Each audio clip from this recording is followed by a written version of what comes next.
Good afternoon. This is Paranormal Science Lab Live. This is Lisa, and Jim and Susan are not here today with some family issues, so they're just listening in, and so I get to have all the fun. Today, I am glad to have a good friend of ours on, Rob Garcia. Rob, how are you doing? Hey, good. I'm doing well.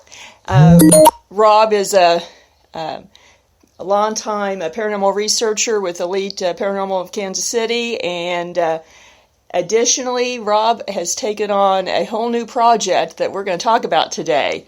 Why don't you tell us what that is, Rob? Yeah, the project is I have acquired a historical landmark in Garnett, Kansas, which is about an hour south of Kansas City. The historical landmark is called the 1858 Garnett House, or Garnett House Hotel, and it is the oldest board and batten structure in Anderson County, Kansas. Wow. Not just the town, but the entire county. Yes, the entire county. Wow. There are some log cabins that are older, but this is the first board structure that they put up there. And you know, it's amazing, you know, one, that it's still with us, because so many places like this were lost, especially during the 70s. And so, I mean, this is a gem. How did you guys come across it? Well, my partner is Justin Spurrier from Spurrier Paranormal, and we had been kind of looking around. I've been kind of wanting to get into the historical landmark type of world for a while. So we've been kind of looking around some kind of place to own that we could kind of make our own and do the type of events we wanted to do, and also restore history. And so we had another location we had been looking at, and we still are looking at that one, maybe for a future expansion. But this one just kind of popped up on the radar out of the blue. And actually, Justin just happened to be looking around, and we had our name out with a lot of historical realtors and stuff, trying to find a place that would be suitable for us. And this one just came about, and we saw the history of it, and went and looked at it, and we were just kind of like, wow, the history of this place is too good to be true. And it's right up my alley as a Civil War historian and someone who loves the antebellum world. So we moved on it fairly quickly. I know it came up really quick from when we were talking about it to begin with, and which, it's almost like everything just fell into place for you with this. Yeah, it really did. Looking around in the city, most locations like this would already be either occupied or long gone. Mm-hmm. So, we had kind of been looking around in eastern Kansas and western Missouri for a location. And we've looked at quite a few, but when you take on a location like this, a lot of times the place usually needs a roof first. Yeah. Yes. And we were very lucky that this location had just had a roof put on it in 2009. So. Oh, wow. So that was kind of a bonus feature to the 1858 Garnett House Hotel. But yeah, the history was just so thriving and so great that it was just hard to pass up on it.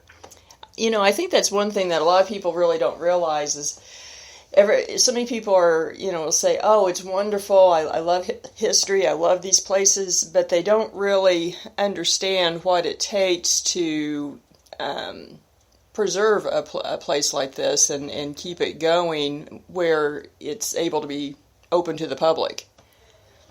Yeah, this location, it's 159 years old. The original part of it was just two floors. It was two rooms down and 2 rooms up. Mm-hmm. And then they expanded it into a hotel like within the first year. I guess the gentleman that Mr. Houston, who built the house, his wife said it swayed in the wind and she didn't like it, so he sold it within a year, and it was opened as a hotel by 1859. Wow. And they began to expand on it right after that. So it expanded as a structure. Well, and, every time you do that, it brings in new issues. But, one thing I find fascinating, you mentioned the Civil War era connection, but it crosses between that, and it has a lot of later 1800s Old West history connected to it definitely. too. So it bridges two important periods in history in this area in a way that a lot of places don't. And I think that's fantastic. Why don't you tell us just a little bit about what happened after it turned into a hotel? Yes, after it became a hotel in 1859, there is word that John Brown, the famous abolitionist who lived just north of there in Osawatomie, this area was the hotbed of bleeding Kansas fighting prior to the Civil War in the late 1850s. And John Brown did a raid into Missouri and came back with some slaves that he freed. And according to what we've been able to determine, that he hid those slaves up in the attic of this building. Oh, wow. Yeah. So, we had that happening in the late 1850s. So almost from the beginning. Mm-hmm. Yes, definitely. Now, this building was also known as the Lighthouse Hotel back then because Garnett was relatively new. Mm-hmm. This was a new settlement, and you had people coming in across the plains or flooding into Kansas because this was open area to get land, to settle. So you had people coming here from the east, and they were not having a place to stay yet because this was log cabin territory before that. Right. So there was word that there was upwards of 23 to 25 people staying in this building at one time. Oh my! In the early years, because these were people waiting on their homes to be built. So they were coming in covered wagons, and so you had a lot of people just stepping into this place and outside of it back then, and so it had a lot of traffic up to the 1860 just from that. Wow. So really, you don't know what all really happened there, do you? No, we don't. That part of it, we know it happened, but we don't. All the events that could have happened within, and just outside of it are unknown to us right now. We're still doing a historical research on the place. We have a lot of the big items that we do know happened, but all the little things is what we're trying to uncover next. Right. So, and we've caught some, but we're still working towards it. Well, we'll get to that here in a minute, but why don't you give people an idea of really some of the people who went through there that they'll recognize? We do know that in the 1870s there were a lot of famous lawmen that came and stayed there. We do know that Buffalo Bill Cody and Wild Bill Hickok did stay there. They came in on the first train to Kansas, or to Garnett, I apologize. And we do know that they stayed there for a few days, around 1872, I believe. So we do know those two stayed there. Now, when I say hotel, I don't want people to think that this is a giant brick structure. This is a board and batten, would consider a rooming house in the Old West. Right. So the other folks that we do know stayed there, and we have it documented in Gilmer Rogers' book, is Wyatt Earp, Bat Masterson. We do know that Belle Starr, and it's rumored Jesse James stayed there as well because the James brothers actually had a guerrilla friend from their time in the Civil War, that he had a ranch to south of Garnett. And according to what we've read, is that the James brothers built a prefabricated house on his land under the name Howard. Oh, wow. Well, and of course they could go down there and stay anonymously. Well, and of course they were related to the Howards. I think cousins or something, and so that would make sense that it would be disassociated with them, but yet a name that would be familiar too. So very interesting. And with this place being a hotel, you had a lot of comings and goings. You probably won't even know. Things weren't written down for every person that came through there back then. Right. So you probably won't ever know everybody that came through this building. Well, and I guess sort of jumping ahead just a little bit, as you alluded, some of the things that you're discovering and capturing. Over time, you may get a lot more clues, though, particularly from the paranormal investigation aspect. So it's going to be an ongoing mystery. So we do know that, and we do know that there's some other, possible individuals coming through there. But, I don't know Ed Masterson. He always traveled with his brother Ed, and that was prior to their Dodge City days. Right. On their way west. So, it could have been him too, for all we know. Well, and a lot of the names that we know now from Old West lawmen and outlaws both really came through this area, and a lot of them were from Missouri to begin with, including at one point or another, everyone you mentioned has lived in Missouri before they went west, and so it'd be natural that they would go through there. So it's, there's just no telling. Now, after that period, how long was it a hotel? We think it was a hotel up until the 1880s. We did find some planning maps of the city and the building, and we do know it changed into a school around 1880. So that would have been when you probably would have started to have your first brick and mortar type hotels being built downtown. So this would have peeled off from being a hotel to being more finding another use, because you probably couldn't compete with, the fancy places. Yeah. And what a lot of people don't realize, like Garnett was a really wild cowboy town in the 1870s. Oh, really? Yes, its downtown square was lined with brothels and saloons, and it has supposedly tunnels between the buildings downtown. Oh, wow. And so there was a lot of, like, when you picture tombstone type shootings in the street and things like that, that actually happened in Garnett a lot. Cool. I mean, and that just adds to that. Yeah, so it was a wild place in 1870s Kansas. Well, I knew Baxter Springs was the first cow town in Kansas. And then, eventually they moved north, but I didn't realize that Garnett was one of them. That's really interesting.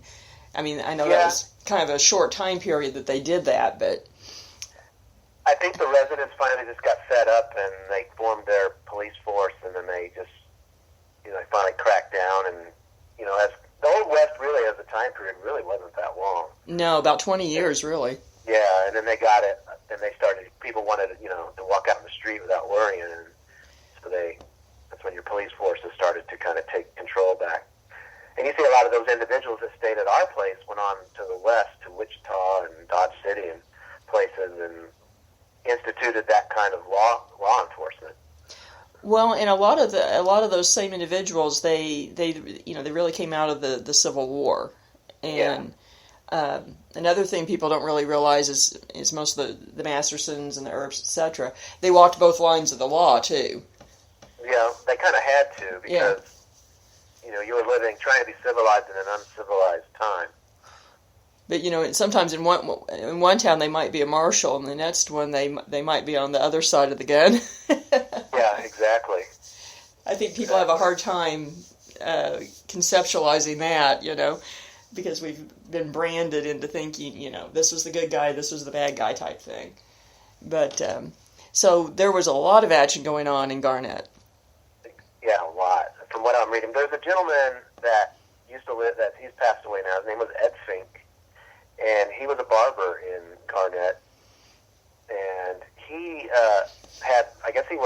now I never met the man, I just know the stories, and that he had a lot of this knowledge in his head, and he was a cartoonist, a caricature artist, and he actually dramatized all of these events, the entire history of Anderson County, in these caricature books. So we have a copy of that, his book. Oh, neat. All these events are drawn like you would a comic strip. Oh, wow. Yeah, so it's pretty cool. You get to see a lot of this stuff like that. So over time, you may get a few more hints from sources like that then. Yes, exactly. So then it became the town school then? that's what we're finding. Now, we don't know the details yet on the school. We do know that the building changed shape at that time. There were tenements, or it's labeled as tenements on the map, but coming off to the side into the yard where the house next to us used to be. Now, we have that yard as well. Mm-hmm. There used to be a house there that they tore down, but this is pre that house. There were tenements that jutted out into that space.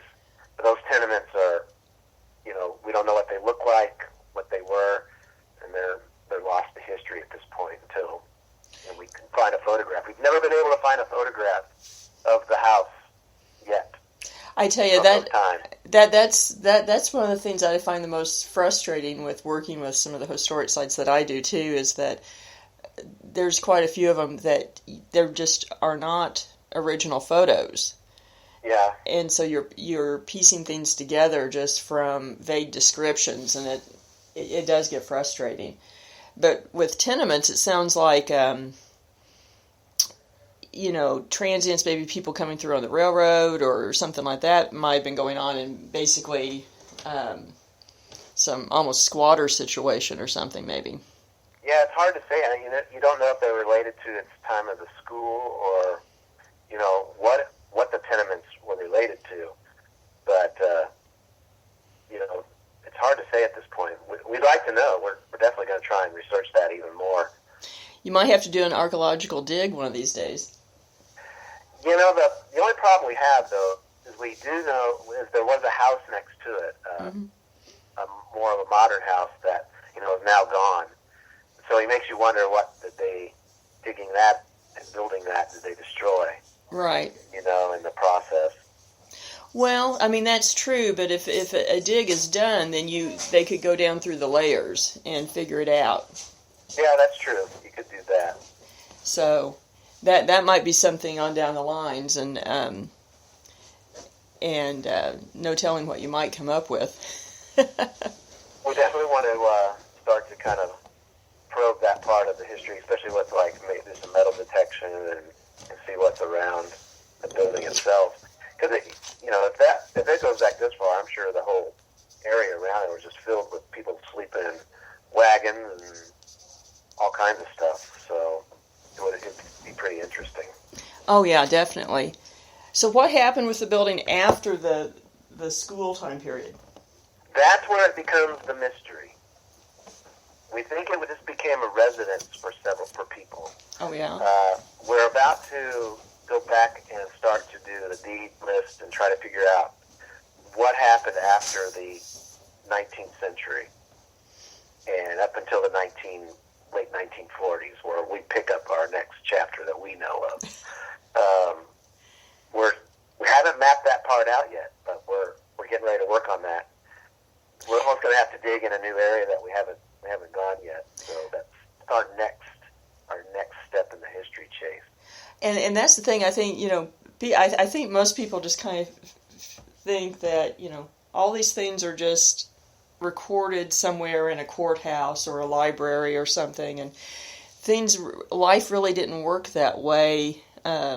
Probably until the 30s or 40s, and so every time someone goes into a historic location, they really have trouble piecing the things together a lot of times, unless it was a government building or something like that. Well, we've been through the Anderson County Historical Society to begin with, but that was really, I think, just scratching the surface. We really haven't gone in an in-depth dig yet onto their library of photos. We'll have to go to the town records to find kind of what happened after, the 1890s, 1900s period, and then we can hopefully start to piece together, who owned it and when, and get a better idea, have a full, complete picture. Well, go ahead. I was just going to say, because after 1948, it became a doctor's office. And that's a real interesting chapter, too. What can you tell us about that time period? There was a couple that moved to Garnett from University of Kansas, Dr. Robert Stevens and Dr. Mildred Stevens. They were a husband and wife doctor team, and they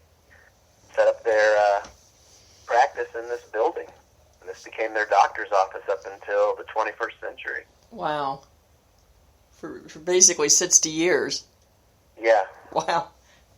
Yeah. So they had their own laboratory in the kitchen, and they had their own X-rays, and they each had their own office in there, their own treatment room, and they treated patients for a lot of years in this town, in this building. And most people we run into, that's what they know this as. They don't know it as the hotel from 1858. So even a lot of the residents in town are just now learning what this place really was before that time period. That happens in so many places. They really, people don't really know the history beyond the last few decades of the places around them. Right. It's kind of interesting.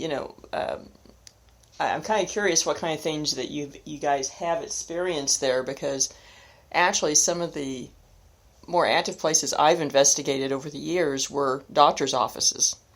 Yeah, medical facilities. Mm-hmm. They tend to have a lingering activity afterwards. And even not just hospitals where, but just offices, even if there weren't a lot of deaths there always seems to be a lot of activity. What have you found? Well, we do have some activity. We have had activity in the place, but, right now I'm not sure is it the doctor's office era or is it something before? Mm-hmm. Because it did have some events around the house that were, some dark events that happened revolving around the house. So in the history that, I haven't told you yet, but, if we want to tell those stories, we can. Well, they relate back to the doctor's office. Okay, sure. Yeah, I wanted to get into the sort of the dark history here in a little bit too. So okay, we can the doctor's office part as far as activity. I don't know yet because I can't. There's so many layers of history here. Mm-hmm. I don't know really. Am I dealing with something from that era or something older? Right. Nothing's really pointed to itself yet. You know what I mean? Like no dots have been connected. I've been there before, yeah. But can you just give it a hint of the kinds of things that happen there? Well, things we do experience, we do hear a lot of boots walking around upstairs while you're downstairs. Some other things we do have happen are you catch white shapes moving out of the corner of your eye through doorways. Sometimes they'll be maybe the size of a small person or an animal. Wow. Sometimes I've seen them as big as tall as the door frame. That's pretty impressive. Yeah, we get cold spots. We'll move through. Now, it is a 159-year-old building, so it holds its air pretty well. You go in and it'll be either hot or cold inside, depending on what it's been outside. Right. And so it definitely, if it's warmed up outside and it's been cold at night, it'll still be cold inside the building. So it definitely keeps its air. Some of the other things we experience are a lot of movement. You hear a lot of movement all the time. Mm-hmm. A lot of things tapping, knocking, just all kinds of movement, a lot of it. So we're always turning our heads and going, what was that? What was that? Because you're always hearing something happen. Now, we have had some curious things happen. My partner, Justin, he likes, he's a paranormal investigator as well. Mm-hmm. And he likes to use ping pong balls, place them around the place to see if they move. One thing we have had happen is really the attic space has not been accessible without some significant climbing abilities. Right. Because it's an opening in the ceiling in the front room, so you have to climb up there. Now, this room was a rented room, that attic space. That was a room they rented out in the hotel era. Oh, my. It's been semi-finished. Now, it's had water damage, since then, so it's not as pretty right there. But, it definitely, you can tell it was framed out, and they rented it. Now, how they got up there through this space, through this hole in the ceiling, I don't know, or if they came in through the outside somehow that we don't see anymore. Yeah, it could be an outside staircase or something that they've taken out interior-wise later, yeah. So we do know that, that there was people that stayed up there, even, with John Brown hiding slaves up there prior to that. Mm-hmm. So anyways, back to the ping pong balls. We found these ping pong balls were missing. And we had someone there, and they went up in there to look around, and they found all the ping pong balls that were missing. Oh, wow. They were up in the attic, and they weren't. They were downstairs in the second floor, just placed around, and they kept disappearing. Now, that's very interesting. We, at the Kendrick House in Carthage, we've had similar things happen, because we'll set out little balls for the kids and so forth to play with. And we've had balls disappear as well, sometimes ending up in another area. And there's one that disappeared and never was found. So I find that really interesting. We also have disembodied voices now and then. Mm-hmm. You'll hear somebody say something out from another room, or we heard like hissing sounds in someone's ear. It runs the gamut. We've had one thing we were doing, because when we first bought the location, a lot of people don't understand, this place was filled to the brim with debris and medical supplies from the past 45, 50 years. So the upstairs was stacked probably up to waist high, if not higher, in certain areas, with old medical supplies, medications, ingredients to make your own medication, records, books, you name it. It was just stacked in there. So we spent the better part of over a month just cleaning out the place. Wow. So it was filled. So it was a lot of work, a lot of long nights just coming down after my day job and pulling stuff out of there slowly but surely. But we put our hearts and spread into it and got it cleaned out, and we're kind of saving off a lot of some of the medication stuff and kind of making it a kind of a display. That would be cool. That would really be cool, especially, if you could have an area to kind of show how old-time exam room would be or something. That's really neat. Do you find... We definitely want to... Go ahead. Sorry. No, go ahead. I was just saying we definitely want to pay tribute to the time, when it was a doctor's office as well. So, we're saving off a little bit of that stuff. The things we did upstairs also was rip... there was like conjoleum, that old linoleum, covering all the floors upstairs, and we pretty much ripped all that out. Saved some pieces because we want to display what it looked like eventually. Right. Maybe make a little display of those up on the wall somewhere. And underneath it was all the wood floors are still there. Oh, cool. We got 1850s, 1860s wood floors upstairs still. Wow. And one interesting piece was, though, under this conjoleum was old newspapers that they'd laid down. So the front room upstairs that faces the street, that room had 1920s newspaper. Cool. It's still there, still attached to the floor. It's probably attached permanently unless you really work to try to remove it. Then the next room behind it, which would have been the original building, that room had 1930s, 34, I believe, 33, something like that, newspapers underneath that conjoleum. And those were just laid there. So you could just, once you picked it up, you could just pick those newspapers up like they were just put down yesterday. Oh, wow. Yeah. So then we still have them. We put them off and we're holding on to them. And one interesting piece about the floors is, though, especially in that room and a couple others, is you can tell they did the old-time thing where they would put down a rug and just varnish around it. Oh, yeah? Because you have that bare wood space square in the center. Oh, neat. And then varnish around the outer edges of the room. That's neat. They would varnish around it. And see, those are things that most people today, they don't even have any conception that, that's how things used to be done. Mm-hmm. And that's what's so interesting. I was curious, Rob, some of the activity that you have, do you feel like that that it's intelligent? Do you think they're aware of you, tend to follow definitely. you? Oh, okay. Yeah, I definitely think they're aware of us because what we were doing when we first started is we weren't really investigating. We just didn't have time. Right. We were so busy just getting this place, prepared for even ourselves to be inside because it was, really dusty and dirty, and you had to wear masks for a while just to get, all the debris out of there because, there was just everything you could think of. And we were just running audio recording, and we would do this voice activation audio recordings, and we would just leave them there when we'd leave. And we did a little bit while we were there, but we found when we left, the place just came alive. Really? Oh, yes. And you'd have all kinds of EVPs, yelling, screaming. We got all kinds of stuff. Sounds of someone just tearing the room to pieces.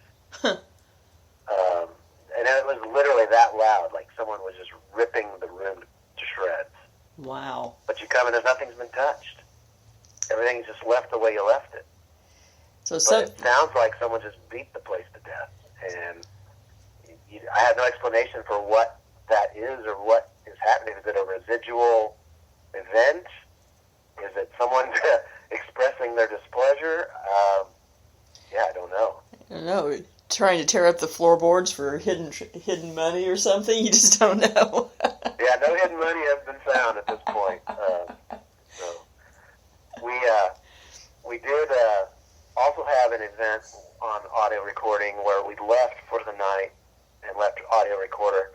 Like I said, Justin likes to leave those ping pong balls around. Mm-hmm. Well, the recorder was at the top of the stairs, and he had ping pong balls placed up above, and there's those glass viewers above the windows, above the doors. Oh, yeah. Those glass windows above. We had those in the house. Mm-hmm.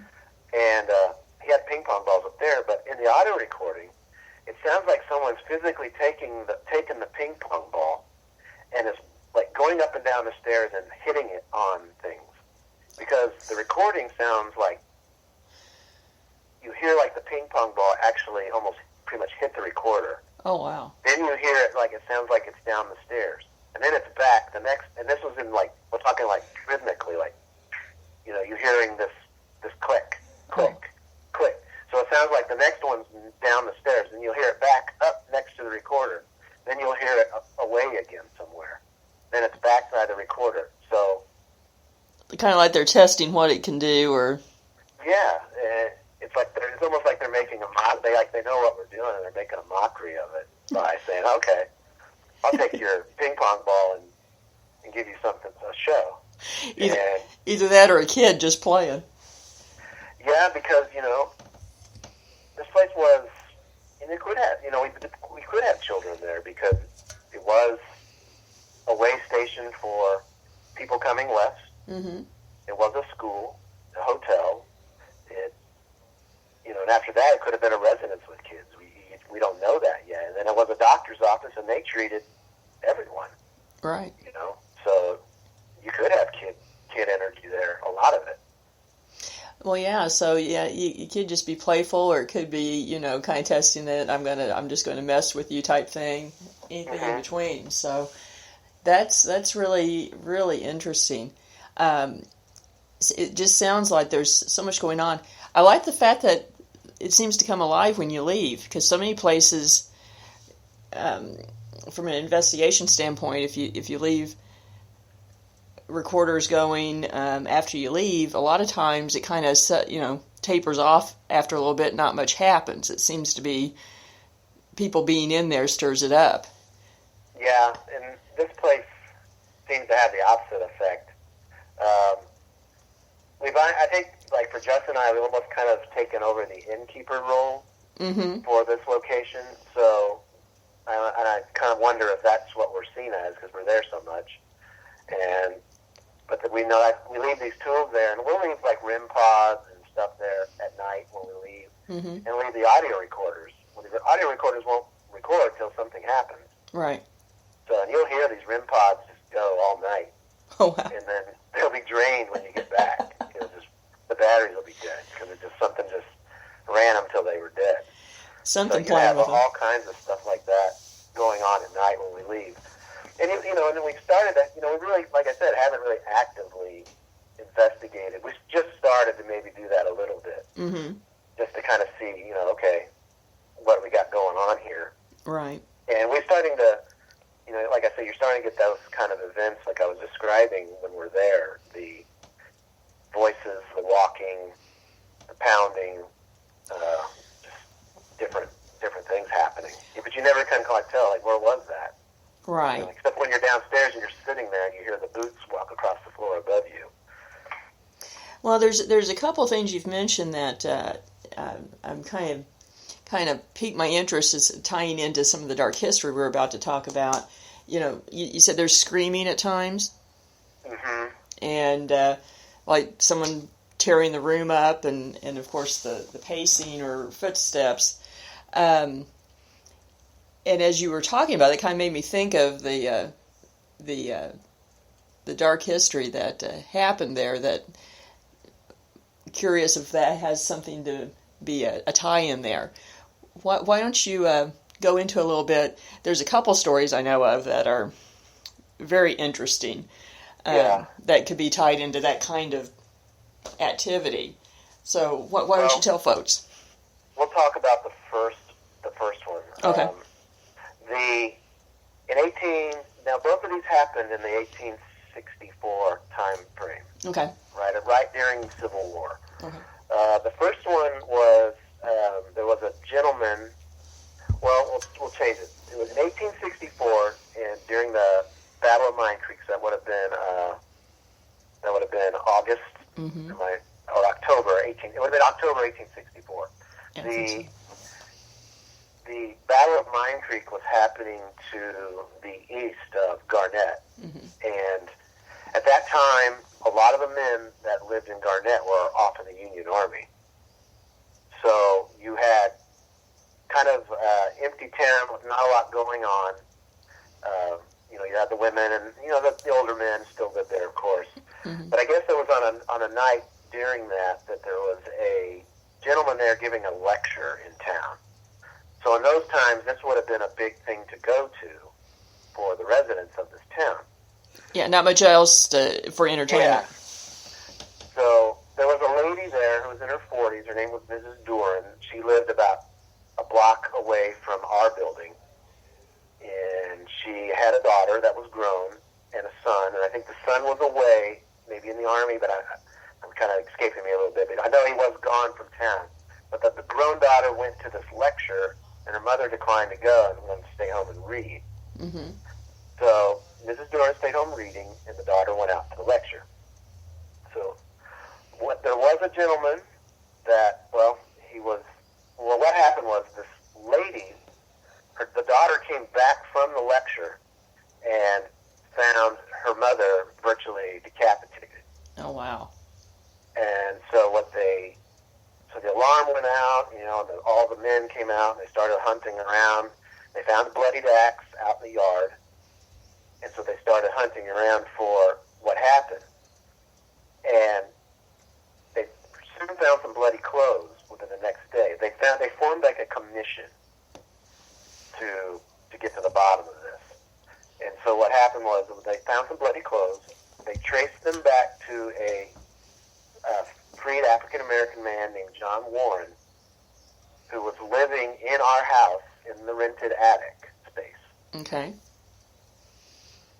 So they sent a posse up there basically and drug him out of the place and drug him down before this commission and began to question him, and he denied anything having anything to do with it. And then they looked down at his legs, and I guess he had blood splatter still on his legs, and then he finally confessed to doing this crime. Wow. So what had happened was the night of the lecture, he had gone down, after everyone had left, he had gone down there, and one tie-in that I had read is that people had a lot of valuables they were trying to hide at the time because they were worried that the Confederate Army was going to come that direction. Because General Price was heading through Kansas. Right. And so I don't know if the motive was robbery, but basically, this gentleman, his name was John Warren, he went down there, walked into her house while she was sitting there reading by the fire. Supposedly he had taken the axe from outside, just walked up behind her and whacked her in the back of the head with the blunt end of the axe. Wow. and knocked her from the, knocked her out basically. Right. And then he had his way with her. And he began to go through the house looking for valuables. And then soon after, she came to and began to walk out the door to get away. And I guess he came out and went around and got her with the sharp end this time. Oh, wow. And killed her. And then he threw the axe in the yard and made his escape back to his rented room and went to sleep. So, not a great escape plan. No, he didn't have a great escape plan. So he was, like I said, he was taken for the commission. He did confess. And back then, the town was under a lot of duress because of the Civil War. And so I guess he was given a quick trial. Mm-hmm. And the town jail was not even built yet. So they basically threw a rope over the superstructure of the under construction town jail and gave him a quick hanging the next day. So and that was your old West Justice back then. Yeah, it was. Well, and during the Civil War, again, a lot of people just don't think about it. They think, a lot assume there was more organization, but in a lot of areas in Kansas and Missouri both, you didn't have law enforcement during the war. No. A lot of places, county governments completely shut down. You didn't have judges or anything else. So you had a lot of sort of vigilante trials and executions, aside from the bushwhacker type lynchings. So this wouldn't have been uncommon, and that was happening even before the Civil War and got worse during it. So it's not unusual. It would be shocking for our times, but that type of justice. But back then it was probably, they didn't even have a town jail to put the guy in. So right, and there might not have been a judge within 100 miles either. Well, I think he was judged by the commission or appointed judge, that they had, because the town was so new, really. Right. By 1864, the town was less than a decade old. And a lot of times those appointed committees or commissions and judges, literally it was who showed up for the meeting and, oh, John, we trust you, you're judge. Yeah. And so that's how a lot of those situations went. So, and this was like the town spectacle when he was hung. So you had people come from all over to watch the hanging, from what I understand. Well, yeah. In fact, that was pretty well common up to the 1920s and early 30s everywhere in the country, because executions happened where you were convicted, and people made an outing of it and had picnic lunch and everything else. Well, you had people in 1861 trying to have a picnic lunch to watch a Civil War battle. So exactly, people, that was people were not fazed by these events. Mm-mm. So. Well, in fact, they viewed it more as take everyone out and watch, so that they got a good idea that this is what happens if you don't do what you're supposed to do. Yes, so that's how John Warren, who was basically an axe murderer, met his end. Wow. But he used our house as his, that's where he was staying. So basically, he walked from our house, killed her, came back, and went to sleep. So they drug him out of there. And that's pretty. I mean, the fact that he just pretty much decapitated somebody, came back and laid down and went to sleep. That says a lot about the personality too. Yeah. So I don't know his history other than, I'm not sure exactly where he came from or how he came to be there. Mm-hmm. Kansas had a lot of was kind of a sanctuary for a lot of pre-blacks, pre-African Americans. So and runaway slaves too. Yeah.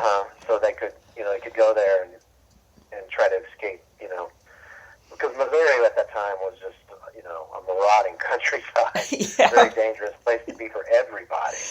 Yep.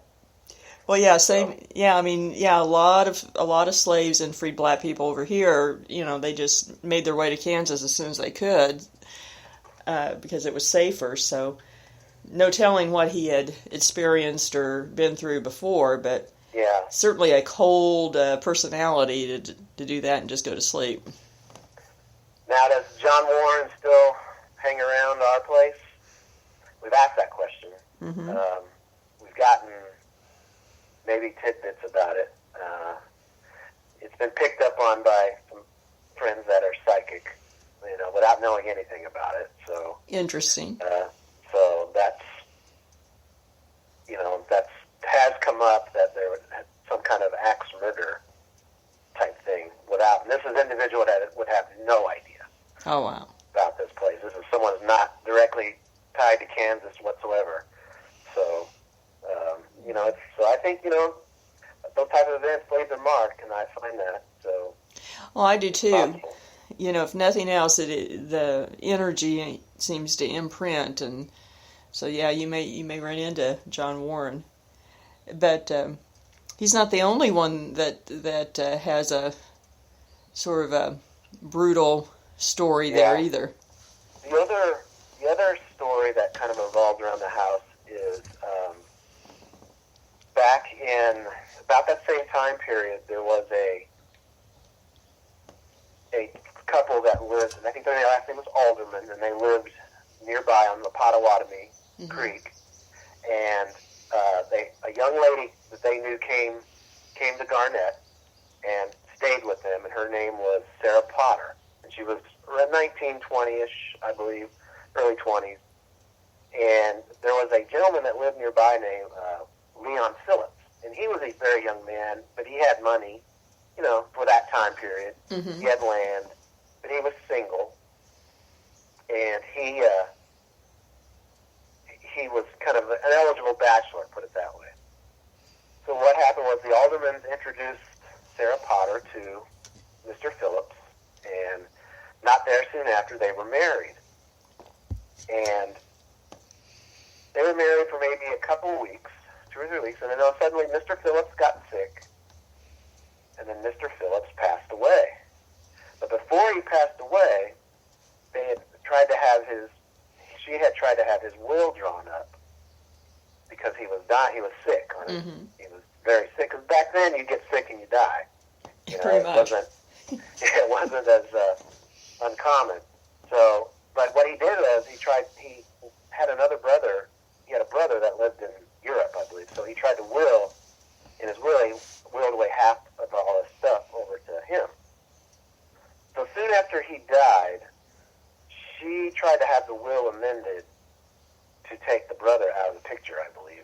And then that raised up the alarm of all the residents around there. Right. That, okay, there's something fishy going on. So the sheriff quickly arrested them, her and the couple. Another commission was formed, and they began to question them and try to figure out, did they kill this man, Mr. Phillips, her husband. So they couldn't prove anything against the Aldermans, I believe, and they were allowed free. And so at the time, they didn't have a jail in town. They had no place to put Sarah Phillips or Sarah Potter. So they took her to the 1858 Garnett House Hotel. And she became a prisoner of the hotel who could have guests and entertain friends. Oh, well. So upwards of 4 months, she stayed there in our building as a virtual prisoner of the sheriff. But at the same time, everyone's coming to tea with her that she's friends with. Oh, wow. And so, but then it kind of takes a funny turn, and one night, I guess a mysterious buggy pulls into town, and she doesn't show up to dinner. So they go and they look for her, she's gone. And the buggy's gone. Somehow she was able to make contact with someone who came to town, and she was able to make her escape out of the house after being in there about 4 months and disappeared. Sounds like the sheriff underestimated her. Yeah. And then so she disappears, but she makes the mistake. She comes back to Kansas like 2 years later or a year later, something like that. and they identify her and arrest her again. It turns out since then she had gotten married in Cincinnati to somebody else.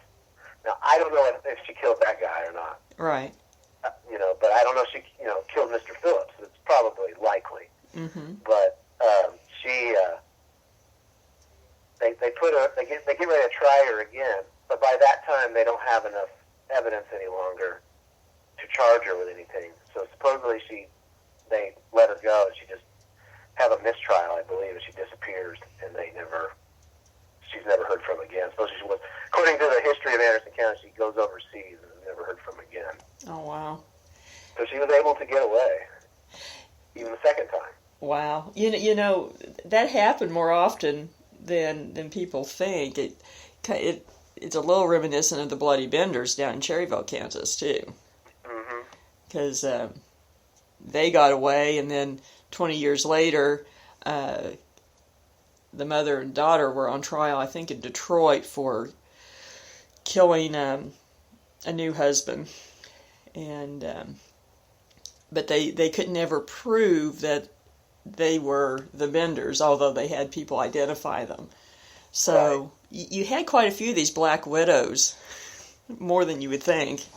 Yeah, that's what we're calling her, the Black Widow.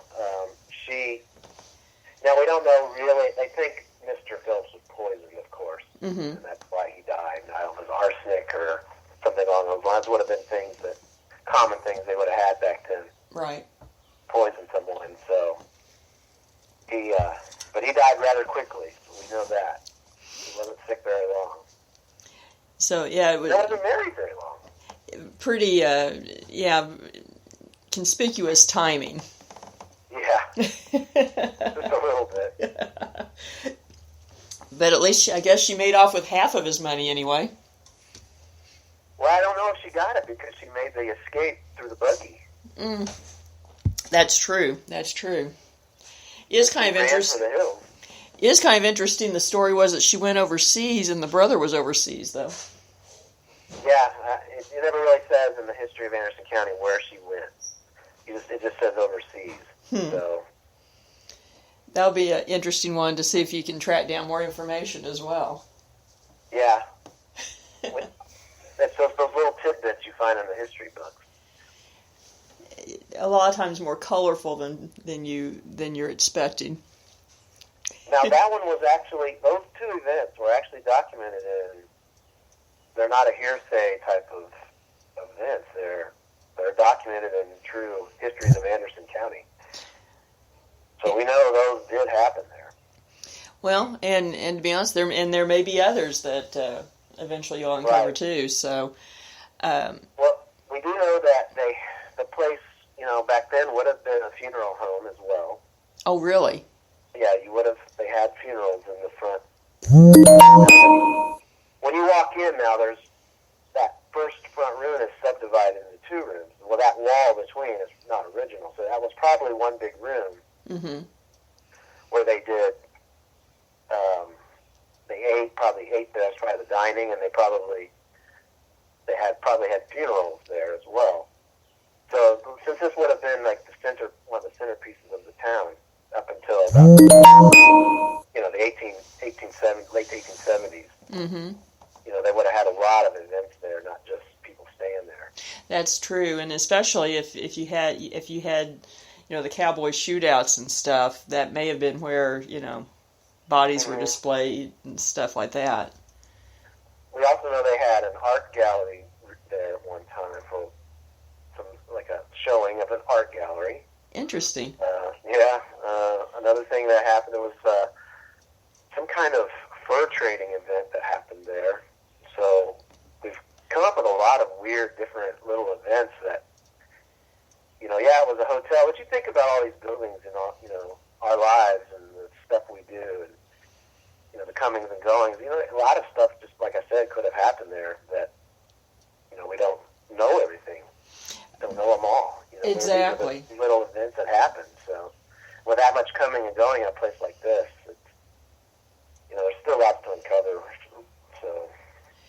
And I think that's one thing that maybe a lot of people who don't investigate don't realize is sometimes it's just the the volume of human contact seems to have a huge impact on the activity. Well, that's why, like, you think about the places, the big places we go investigate are like asylums and hospitals and things like that. These places had a lot of comings and goings. A lot of people coming in and out of them or staying there. You're not even just passing away there, just the constant rhythm of people coming and going. You know, I always think that leaves an imprint, you know. I do too, because, you know, I mean, we are, there's energy connected with us. I mean, our bodies, our brains are electrical systems. And I just think there's imprints left, and, you know, whether it's something joyful or something sad or anger or sometimes just presence. But I find that too, and most people, I think about that, that gruesome murder, or maybe at a hospital, you had all these people die, that's why it's there. But I think often it's the living that were there that caused more of the activity than the people who died. Well, and I also think that a lot of people view the paranormal or spirit world or what have you is that someone dies, they're a ghost, they're trapped in some space, three-dimensional space. Whereas I don't view things that way. Whereas I view as in the spirit dimension that you could be in 10,000 places at one time. So, are they really there, or are they part of them is there at any one time? So you kind of get into that kind of thought process. I agree. I tend to agree that I think one that they can come and go as they want, and I think there's a lot to the theories that in quantum physics that you have points in time bumping up against each other, or multiverses, etc. And so I think it's more a function of time and space than that linear function of this person died here and so now they're here 100 years later. And I know, I'm sure you've had the same experience because you're in locations over time too, that you don't experience the same thing all the time in a location. No, you don't. You kind of have twofold, I find. You have the ones that are familiar that do happen over and over to you, or communications that you have happen over and over. I mean, real-time communications. I've had that many times in some very, very historical locations that I repeatedly go to. And then you have these events that are totally different. Yeah, I always kind of refer to it. You have your residents that are there, and then you have transients that just kind of come through, and maybe you see them or communicate with them once, or and never again, or maybe they're there once every however long. But it seems to be two different functions going on. I agree with you. Yeah. It sounds like you have a lot of that going on at the hotel. Yeah, we do. And right now, what's so new to us that, like I was saying, I haven't pinpointed anything. Like I said, I have the familiars at the places I go a lot. Well, this place is so new, I'm still just experiencing it. I've never even spent the night there yet. Oh, wow. Well, yeah, it's going to take a while to get used to get acquainted, and for the residents to get acquainted with you, too. Right. So, we're still everything's in exploratory mode right now. It's really like an onion, and we're still just peeling back the layers. I think I think the hotel is a good example of, and you've probably seen it too, discussed recently. There seems to be a big talk from people in the field of they're not wanting to support or go places if they get charged a fee, that kind of thing. And the debate over whether, charging a fee is just, sort of gouging or profit-making, that kind of thing. And I view locations, you have some that, they're geared, sort of the tourist traps. And then you have historic locations that charge fees that go towards maintenance, preservation, and you're supporting history. Right. And I think what you're unveiling is a good illustration of that. If people just say, oh, charging to get into a place, whether it's to investigate or just tour, you're just putting money in people's pockets. Look at the stories that you're losing. Mm-hmm. And what do you think of that debate that's going on? Well, these places won't exist without your help. That's just the fact. Mm-hmm. Now, there are some that maybe they're charging exorbitant fees out that's not, their maintenance cost or restoration costs that Right. they're getting the money for. I think though in historical preservation, it isn't just paranormal stuff Right. to bring these places back to life. That's just one aspect. It's really just a slice of the pie in trying to keep these historical locations alive, because otherwise the wrecking ball will hit them really quick. Well, yeah. There are elements out there that stress about what happened in 1858 in some places. So they would just be just as happy to see it, get knocked down. So as part of the fees charging people to go in these places, I think if the money is going towards keeping the place there, like this place is going to disappear if you don't do that, I think that's fine. I think that you almost feel compelled to want to help those type of places. A lot of places have been saved through just paranormal investigation, period. That's true. I know you and I both know of locations that are basically kept open to the public because of paranormal-related events. Now, a place like ours, it's really at step B. Mm-hmm. We're still, like I said, unpeeling the onion.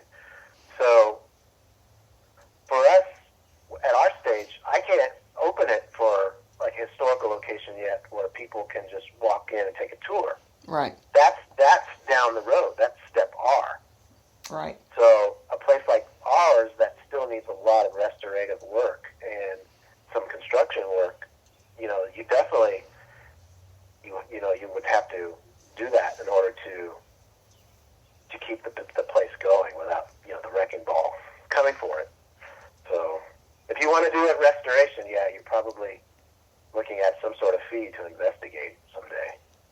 Well, yeah, and I think the discussion kind of gets one-dimensional of, I shouldn't have to pay, but there's a lot of factors that go into it, and that there's just so many places that are lost, right? Because and people also, I think, somehow think that somehow it's historic, so it gets funding, and that doesn't happen all the time by any means. The historical landmark world is very there's very many avenues to it. Mm-hmm. If you're on a Kansas State Historical Society or Kansas State Historical that kind of a site, you are backed by the state, but you're also part of the state's rules. Right. So it changes things. So there's different avenues to these historical locations. None of us always mean they're going to take that location. And a lot of those rules really limit what can be done. Yes. Uses that can be, what kind of events you could have, that kind of thing, even down to the color of paint you use. Right. Yeah, definitely. They definitely want to, take control of every aspect of what the place would look like, the events, that sort of thing. Now, see, my vision and Justin's vision is eventually, once we get this restoration done, I'm not even, paranormal-wise, is just to me, like I was saying, like if you put a pie chart up there, that would just be one slice of the pie. Right. Of the type of events or a graph or whatever have you. That's just how I visualize things because I'm a pure science guy. But anyways, I would see this, eventually being a type of place where you want to have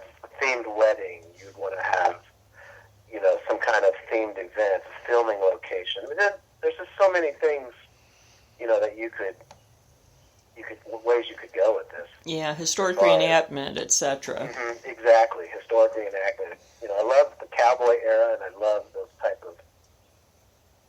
of places. But they all seem to be out in Arizona. That's true. Or, that era of Kansas history is lost almost as far as the cowboy type era here, because it's all been kind of paved over. Mm-hmm. So I mean, you have a little bit out in Dodge City, but I mean, I haven't been out there in years. But when I was out there, it really was not authentic. Mm-hmm. And to know that existed in eastern Kansas and western Missouri really as well, you just don't see it anymore. It's not there. You have a few antebellum homes. Well, because western Missouri, everything was pretty much destroyed in the Civil War. Yeah, the burnt district. Yeah. You have a couple here, like the ones I've worked with over the years, the Warnell House or the Major's House, that are antebellum buildings. Mm-hmm. But they do multifaceted events as well. So, and you have to. Yeah, you have to if you want to keep a historical location alive, basically. And that's I really like what you and Justin are doing and the path you're going with this. Do you guys have any idea how long of a project this is going to be for you? Well, I think up front we have a couple of probably construction things we have to get figured out as far as opening it for a tour location. Mm-hmm. We have a floor that has to be kind of propped back up because this building's been added onto, and over time, when they did that, they moved a load-bearing wall, so that has to be put a beam across it and two side beams and prop that floor back up. So we've got some, the place isn't going to fall down, because if it was going to fall down, it would have happened by now. Yeah, because the front has a weird lean to it, but that lean is locked into place by the addition, and it's really thought that the lean is probably the 1860s. Oh, wow. Like I was telling you, the lady, D.W. Houston's wife, didn't want to live in the place because it swayed in the wind, according to her. So, right. We're thinking that lean has been there for quite some time, and we probably, by removing all the stuff upstairs out of it, probably took out about over 90% of the weight that was up there to begin with. Well, yeah, that's probably a big part of it, yeah, because that would contribute to it. It kind of reminds me of the old bordello in Galena, Kansas, and it was that way before they remodeled. Uh-huh. And it would sway. If you were upstairs and the wind kicked up, you'd feel like you were on the deck of a ship. So. And then I think once we address those issues, we'll begin to kind of move towards one area at a time, trying to get it back to 19th century. I don't think it's going to be a big bang project where you can just say, bam, it's reconstructed or it's redone. It's probably going to be an incremental, step-by-step project as you move through the house. Yeah. Yeah.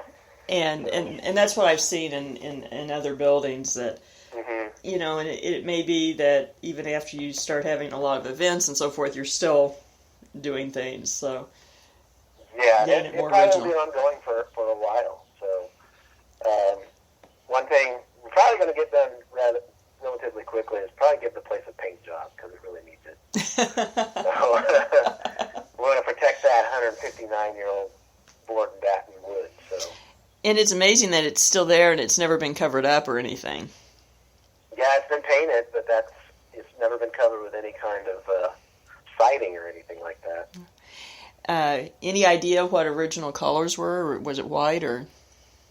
That's the thing, is we have never been able to find photographs of it.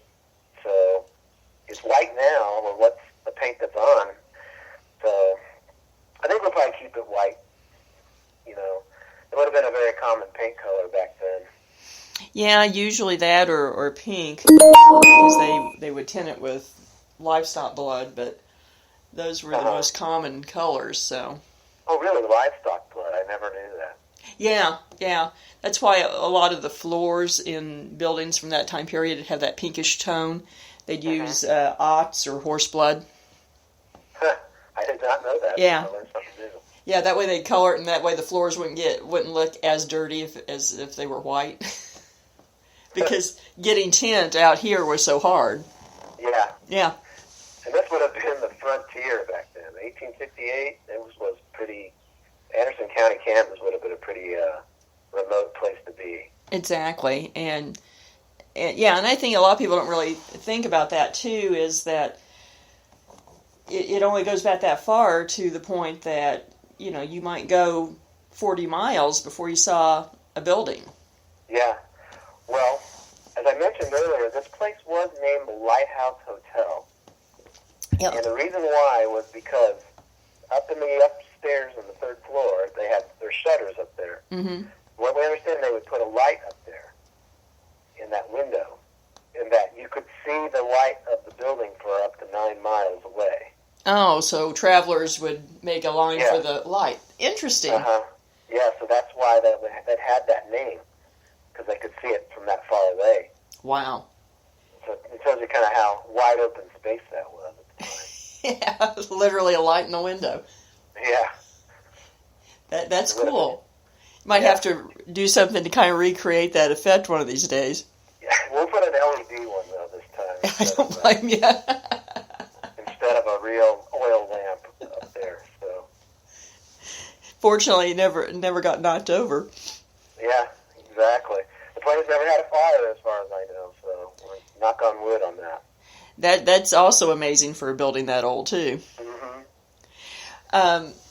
What can if people are interested, what can they do to help support the efforts? Right. Well, we do have a GoFundMe page going right now. We're taking big and small donations. We're gracious for anything people want to give towards the house. Everything we're getting is going towards the restoration for this building. That's great. The GoFundMe is basically Save the 1858 Garnett House Hotel. We do have a Facebook page that's called Save the 1858 Garnett House Hotel. People want to go there and join, just follow along what we're doing. We are giving away T-shirts for a $45 plus donation. Well, that's a great deal for anyone listening. For $45, you contribute to the restoration of a very unique historic site and get a T-shirt out of it too. And I've seen pictures of the design. They look cool. Yeah, so you'll see those on there. One thing we are possibly going to do as well is there are some other historical locations in Garnett that are maybe interested in doing events of some sort. Mm-hmm. So we may do events in combination with our house. Oh, cool. At some of these other places, but that's still to be determined. So, might be on the lookout for some of that happening soon, because there are other places in the town that are interested in kind of teaming with us to possibly, do that type of stuff. Oh, cool. That's fantastic. They're starting to get some grassroots support going. Yeah, because we really have been in the town, kind of just in our early stages of, taking over the building, folks in town kind of figuring out who we are, what we're doing, and, what we plan to do, and, what the future of the building is. Because, there's a lot of people there that they don't want to see that place demolished as well. Right. So they want to save their own history. So, that's kind of, we're very excited about that possibility of not only our own building, but teaming up with others as well. So, we do also have, as far as the Facebook, we have Twitter at 1858 Hotel. We have the same for Instagram, where we're posting up photos of the reconstruction. And we also have a website. It's the1858hotel.com. And it's relatively new, so it's still under construction. There is some details out there. There's a story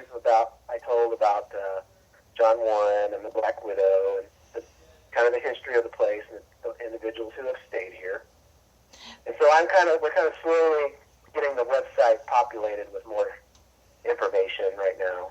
We've just been so hard at work on the cleanup and all those aspects of starting this project. Well, when you start something like this, there's just so many things to do. It can be overwhelming. Yeah, and I've really kind of had to stop and just concentrate on what you can achieve at one time versus trying to go, I'm going to do all this, because I have a day career. I have a paranormal investigation group, and then I have, this as well now as a project. But, the paranormal investigation group and this, they're kind of intermingled a little bit. So, right. That part kind of makes it fun. But, I kind of have to just kind of set a plan and try to attack the things that you can do first. Right now, like I said, I'm trying to get all the social media and the website and all that stuff up and running. What I call the soft projects. Right. And you have the brick and mortar projects are the actual building. So, but we're getting close to starting on probably our first kind of reconstruction part of the house. Probably, maybe the paint job hopefully will be first, I think. Mm-hmm. And for people listening, this all of this has happened within just a few months. Yeah, we just acquired the building in February, so it's been a relative roller coaster ride since then. Justin and I have just been, going, trying to get, to this point. Well, and you've actually got quite a lot accomplished when you're talking about basically, 3 months. Yeah, we've emptied out the place. We did install some of our own furniture, so that it's not just an empty building.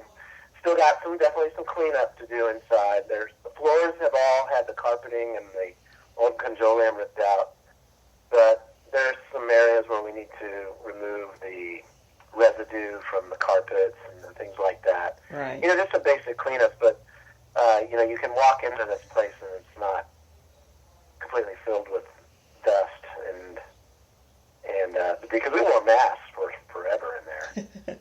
We just vacuumed it out. Well, and for a while it was almost like walking into an episode of Hoarders, wasn't it, when you first got it? Yeah, that's what I was saying. The upstairs was filled with, just medical supplies for decades worth. So, because they made their own medicine. Wow. They had the ingredients to make their own medicine. They were chemists as well as doctors. Back then, I guess that was pretty common. Well, yeah, and now you don't even think of something like that happening. Yeah. So that's going to really be interesting. I think another thing, for people is that there are various things that they can do to help. Obviously, direct donations with the GoFundMe account are great, but sharing pages around and promoting awareness, all those things definitely help. And anybody has questions, they want to ask any questions, you can message the Facebook page, you can message my profile or Justin's profile directly, and we can answer any questions that anybody might have. There's also a contact me on the website if you want to go that method. We do have a Gmail. It's 1858hotel@gmail.com. So we do take email as well. So we've really, like I said, I've really been working since we kind of stopped the cleaning part. I've really been working on this, what I call the soft side of things, whereas the social media sites and the website and that stuff. So we got a lot of avenues to kind of see what we're doing. And also, anyone who's who listens into this, you can contact me through our Spreaker site, through PSL site, and I'll forward any comments or questions you have to Rob about the hotel. So anyone that is interested or wants to help out in some way, just get a hold of somebody, and I can say that helping preserve a historic site is a very rewarding activity, aside from all the work that Rob's talking about. It's something that doesn't happen a lot, and a lot of people don't participate in, but you develop a feel and understanding of the time period and the people that you don't otherwise. And yeah, I would call this joyous work. yes. This is, like I said, I have education in history as well as computer science, so this is kind of my way of doing that type of work that I love. So because I've had people go, why do you want to get into that? Because that's why. I love that era of history. That's from the antebellum time up to the Old West time. So it's kind of my way of stepping back into that. Well, and I think too, Americans, as a general rule, have a different conception of history than, say, in Europe. We're so new in comparison as a country, right?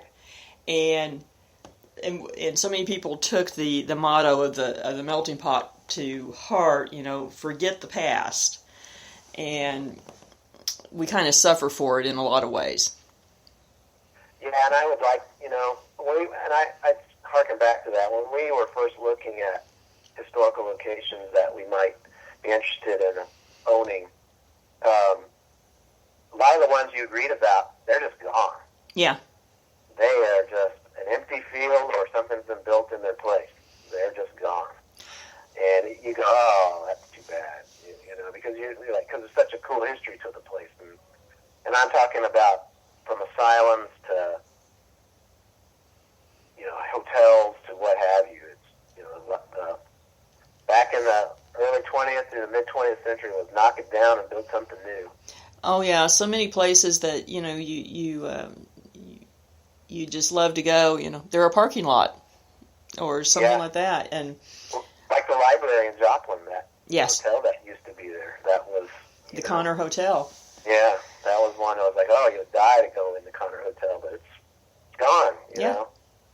And so, and to be honest, the main thrust for preservation anymore, there was a resurgence in the 80s and 90s, it seems, for groups and even government support for it.